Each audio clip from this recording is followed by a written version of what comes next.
Welcome to the Digital Planning Podcast. This series is designed to educate individuals about all things digital in connection with estate planning, business planning, and estate administration. To keep up with all things digital, please subscribe at iTunes, Stitcher, Google Play, or wherever you download your podcasts.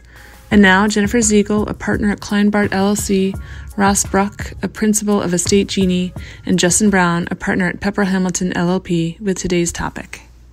Hello and welcome to the third episode of our Digital Planning Podcast featuring Justin Brown, a partner at Pepper Hamilton LLP, Jennifer Ziegel, a partner at Kleinbart LLC, and myself, Ross Bruck, a principal with Estate Genie. Today, we're going to dive deeper into the estate administration process. In our first two episodes, we took a look at digital assets generally, and then the estate planning process around digital assets. Today, we're going to talk to Justin Brown specifically about the administration process. So, Justin, let's jump right in with a hypothetical. Let's say I'm an executive of an estate, and I've identified digital assets that a decedent owned in his or her lifetime. Can you walk me through how this estate administration process looks different from the traditional estate administration process without digital assets? So traditionally, when we were administering an estate, what we would do is we would look at a decedent's mailbox, and we would see what mail came into the mailbox, and we'd find out the assets through the mailbox. So if bank statements come in, we know that the decedent had a bank account at such and such an institution, or if stock statements came in, or anything. So a mailbox was a treasure trove of information for any executor or any estate administration attorney. Well, now with digital assets, fewer and fewer assets are passing into that mailbox, so to speak, and more people are getting online statements, and everything is going to their email accounts. So it's getting harder and harder as executors and people representing executors to find out what assets are out there, because we've got to go directly to those email accounts. And the question that has come about is, how do we access those email accounts? In order to broaden this discussion about estate administration, in our last episode we talked about some of the federal rules that limit our ability to do what you just said, access those email accounts. Can you refresh the audience on what those important rules are? Sure. So there's two main federal laws that we are concerned with in an estate administration when we're trying to access digital assets and digital records. The first is the Stored Communications Act. And the Stored Communications Act provides that a custodian shall not knowingly divulge the contents of a communication that's electronically stored by the service provider. So what does that mean? That means that if you go to, say, Google, and the decedent had a Gmail account, and you say to Google, can I have access to all of these emails? Google will say, well, under the Stored Communications Act, we can't knowingly divulge the contents of any of the information of the account. Now, there is an exception to the Stored Communications Act, which is the lawful consent exception. And if the user provides lawful consent to the disclosure of the digital information, then the custodian is free to disclose that information without the fear of liability. So if, for example, you have an individual who grants somebody the authority to access a Gmail account, then Google can go ahead and provide the information to that third party because the user provided lawful consent. In the estate administration context, the question and the ambiguity that arises is, does an executor have lawful consent to access the digital assets of an individual?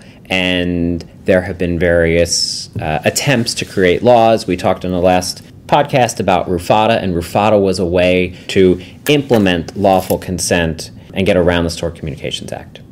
The second act that we need to be concerned about is the Computer Fraud and Abuse Act. And this was essentially an anti-hacking law, which says that you can't hack, for a better term, somebody's digital assets and digital information. So you can't go into somebody's computer without their consent, or you can't access somebody's email without their consent, or you can't access somebody's smartphone without their consent. So if a fiduciary violates either of these laws, is the government actually going to know and then enforce a penalty for the violation? Yeah, so that's a great question. Your first question, is the government actually going to know? And I don't know the answer to that. And none of us know the answer to that as to whether or not the government's going to know. But from a Stored Communications Act perspective, the issue is more that the custodian won't release the information. From a Computer Fraud and Abuse Act perspective, you're right. Who's going to know if the surviving spouse used the password of the decedent's computer and accessed the decedent's computer? Now, notwithstanding that, both violations of both the Stored Communications Act and the Criminal Fraud and Abuse Act are criminal violations. So we also, at the same time, can advise our clients to go ahead and start hacking our decedent's computers or using their passwords without legal consent, because we are potentially subjecting our clients to criminal liability. If an executor wants to avoid that criminal liability route and do things by the book, how are they going to go about getting access from the custodian? What information do they have to typically provide in order to get this access? So RUFADAA, the Revised Uniform Fiduciary Access to Digital Assets Act, is something that we had talked about in our prior episode. And a state administration is state-specific. So you have to look at the specific laws of each state when administering an estate. Most, and actually a good and significant majority of the states have enacted some kind of form of RUFADAA, and I think there are only a handful right now of states who haven't enacted RUFADAA. So assuming that RUFADAA is the law of the jurisdiction that we're talking about, there are essentially three mechanisms for an individual to access digital assets. So the first one, and this is the hierarchy that Ross had discussed in our last episode. The first way to do it is through online tools. An online tool means an electronic service provided by a custodian that allows the user, in an agreement separate from the terms of service agreement, to provide directions for disclosure or non-disclosure of digital assets to a third person. So this third person is called a designated recipient. So essentially, a custodian can set up an online tool and provide the user with the ability to designate somebody to have the ability to access their digital assets or digital information. In an online tool, you can also have the ability to delete or modify a direction in an existing will. So, for example, if your will said, I provide lawful consent for my spouse to access all my digital assets, the online tool can nullify that and contradict that and supersede the will, and there can be somebody other than the person named in the will in control. So first you have the online tool. If you don't have an online tool, the next place we go to is the will, the decedent's will. And in the will, the decedent can specifically designate an individual to have access to the content and the actual digital asset. And then finally, if there is no will, the third option provided in RUFADAA is we have to go by what the terms of service agreement says. And at that point, you are entirely at the whim of the custodian of the asset, and you've lost all ability to designate or control other than what's already provided in the terms of service agreement. Let's assume that the fiduciary has followed all of those requirements and has provided all of the information that they need to the custodian. What can they get access to? Are they able to step in the shoes of the decedent and completely take over the account or gain access to all information and assets? So that's an interesting question, because we've been talking about RUFADAA, but UFADAA, which was the predecessor of RUFADAA, provided that, what you said, Ross, the executor can step directly in the shoes. And RUFADAA was changed to put the burden on the decedent to provide consent and not necessarily have the executor step in the shoes. So RUFADAA provides that the fiduciary can either access the content of the digital assets or a catalog of the digital assets. And why is that significant and how do they differ? So first, the content. In an electronic communication, the content is what you would think it is. It's the entire email, right? It's the entire communication. The name of the people who are on the communication, the body of the email, the subject line, the email addresses, all of that would be the content.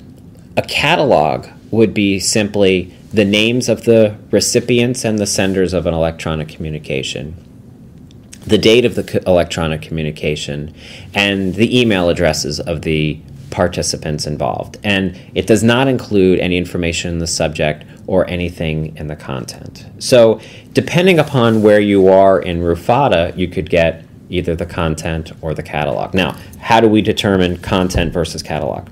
So if the decedent affirmatively consents to having somebody access their information, then the fiduciary would be able to access the content of an electronic communication.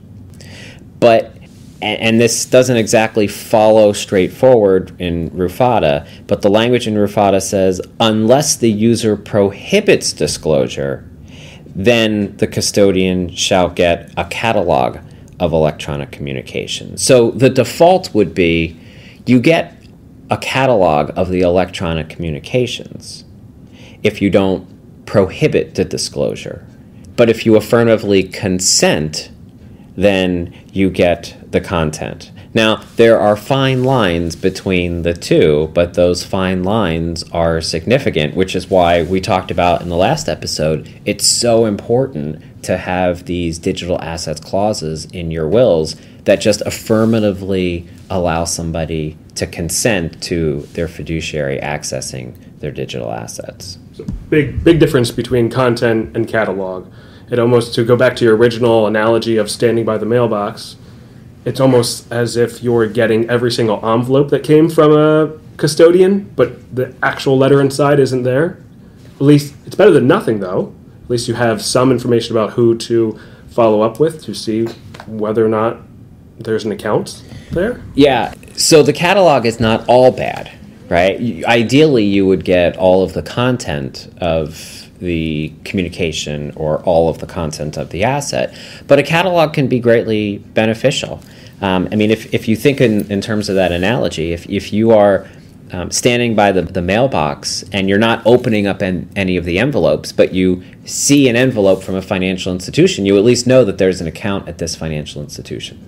And it's the same way with electronic mailboxes, right? You may not be able to tell what the actual email said, but you can at least get a sense that maybe this person had assets in various places or liabilities that were all flowing through and being notified through his or her email account. So it's a treasure trove of information because we can find a lot of other information and data and assets and creditors by just simply looking at a catalog of the communications. Thank you for listening to this episode of the Digital Planning Podcast, the podcast designed to educate individuals about all things digital in connection with estate planning, business planning, and estate administration. Please subscribe to this podcast and leave us a rating or review at iTunes, Stitcher, Google Play, or wherever you download your podcasts. Thanks for joining us. We'll see you next time.